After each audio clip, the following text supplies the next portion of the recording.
Nova didn't stumble into power. He went looking for it. He had read about it in forgotten material science history books. Before any of this, before the wings, before the alien planet, he was already deep into exploration, not surface-level climbing either. Sometimes he treated the planet like it was hiding something, as if every extreme location was just a layer covering something older. In this case, it was. The Grand Canyon wasn't just a climb. To him, it was a map that didn't exist yet. He wasn't following marked paths. He was looking for the places in between them. The kind of routes where if you slip, nobody knows where you fell from. It started with a cave system most people already considered dangerous. Inside that cave, he found an underground lake. Pitch black, still water with no visible bottom. Most people would have turned around there. Nova geared up and went in. The water was freezing, quiet in a way that didn't feel natural.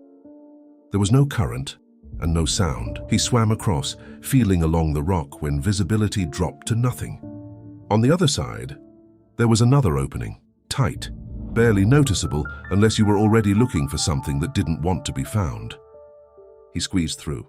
That led into another cave, smaller, denser. The air felt different, like it hadn't moved in a long time, but even that wasn't the end of it. There was a split in the rock wall. Not a path, just a narrow crevice that went deeper. It didn't look like it led anywhere useful. It looked like a dead end. That's why he went in. He had to turn his body sideways to fit, moving inch by inch, no room to turn around, just committing forward. At the end of that crevice, submerged partially in mineral buildup and stone, was something that didn't belong there. The spear. It wasn't glowing. It wasn't calling out to him. It just sat there like it had been waiting long enough that it didn't need to announce itself anymore. He reached for it. The moment his hand closed around it, he felt the difference. Not power flooding in, but structure, like holding something that already knew what it was, down to the smallest level. He pulled it free. The surrounding rock cracked slightly where it had been set for centuries. The second it was fully out, the material responded. The atoms shifted. It was subtle at first, then precise. From his perspective, it looked like a shield forming along his forearm, solid, clean, stable. From a closer level, it wasn't forming randomly. It was organizing. Billions of individual atoms units locking together, holding position, adjusting in real time. It moved without him telling it to. He could hold it or let it go and it would just hover over his forearm. This is insane. I didn't really believe it at first. The first biosignature weapons, lost eons ago. That's when he understood this wasn't just something you use. It was something that works with you, whether you're ready or not. He was ready to leave after securing the spear and shield to his back. He made his way back out the same way he came in, through the crevice, through the cave, across the water, back up the canyon. Nothing about the climb changed, but everything about what he was carrying did.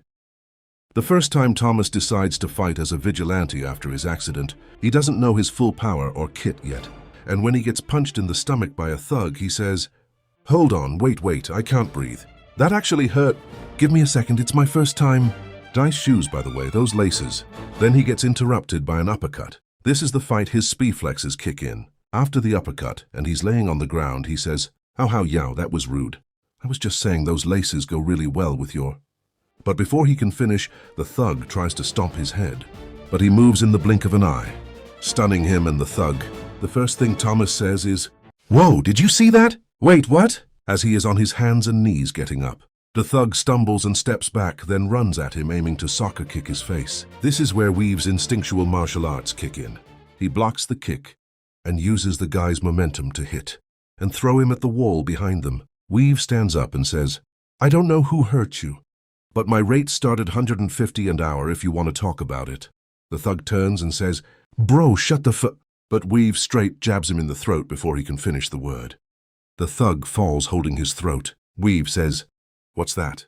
"I actually had decided to hit you before I knew you were gonna say something.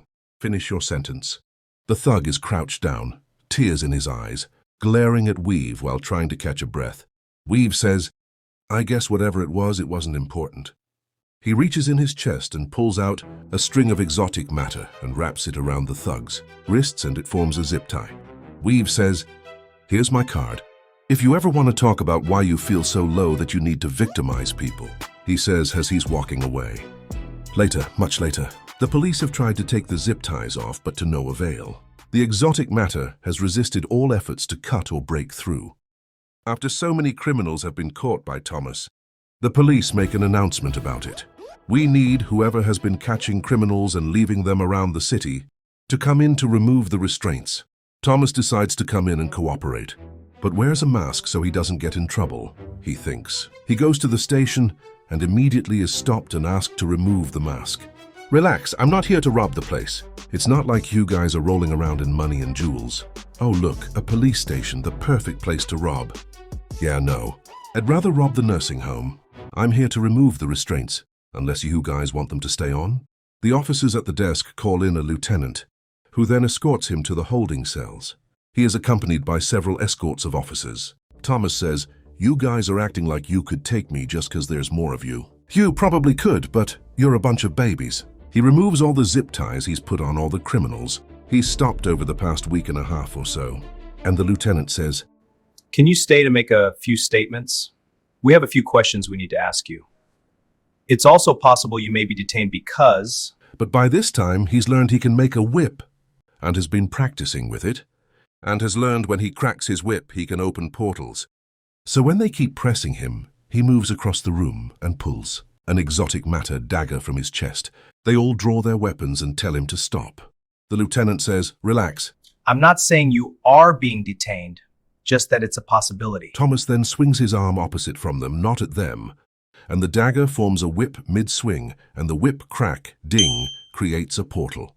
One officer fires from the suddenness of it with a jolt. The bullet hits Weave in the side and he steps through the portal. As he steps through, and before the portal closes, the bullet drops to the floor in the precinct, leaving the officers staring at it on the ground, crumpled up. On the other side of the portal where Weave went, he is wincing, saying, "Ah, my poor baby rib." He looks down and sees no hole, but instead a break in his skin, revealing flowing gold and purple exotic matter. He says, "Wait, what the fu..." and passes out. When he wakes up, it's healed over. He thinks it was a wild dream, till he hears the background and starts listening. It's the TV talking about an anomaly at the police station, about shots fired, about a man who threatened the lives of fellow officers. He realizes they are talking about him, and it hits him hard. He was just trying to help. He did the right thing by coming in and helping them remove the zip ties, but he realizes he jucked it up by not just walking out and being too excited to show off his skill. It made him look like a threat. He stands up and goes to the fridge. He pulls out a lettuce head and a carrot. He takes them to the counter and goes to grab some seasoning and meat he laid out earlier. Then he looks at the lettuce head and has an epiphany. The head has layers. He thinks, maybe I can show them I have layers. I'm not just what they see on the surface. For now, he's gonna hop on a game of Call of Fortnite. Thomas walks over to his gaming chair after making a salad and sautéed steak.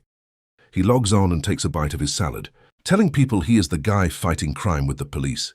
He's arguing with people about if the guy is working for them, then why did they just put out an announcement about him being a threat? And he says, "I didn't know they would freak out like they heard an acorn drop.